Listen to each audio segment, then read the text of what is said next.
तो dear friend, इस video में हम बात करेंगे स्ट्रक्चर ऑफ अ लीफ के लीफ का जो स्ट्रक्चर है इसके बारे में बात करेंगे। तो सबसे पहले यहाँ से स्टार्ट देते हैं। ये जो पार्ट है इसको स्टेम कहते हैं।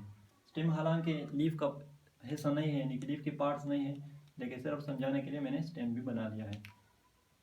इसके बाद ये जो आउटग्रोव दिखाई दे रहा है इसको स्टेप्यूल कहते हैं, स्टेप्यूल। और जो स्टेप्यूल्स और स्टेम के दरमियान ये जो जगह है इसको हम एक्सल कहते हैं, एक्सल। इसके बाद ये पार्ट जो है लीफ का इसको स्टाक और पेट्यूल कहते हैं, स्टाक और पेट्यूल। और ये जो दरमियान में पार्ट दिखाई दे रहा है इसको मिडरिब और मेन वेन कहते हैं। इसके बाद जो वेन निकले इसको लेटरल वेन कहते हैं, लेटरल वेन। और ये जो पार्ट्स हैं लीव्स का इसको टिप और एपेक्स कहते हैं।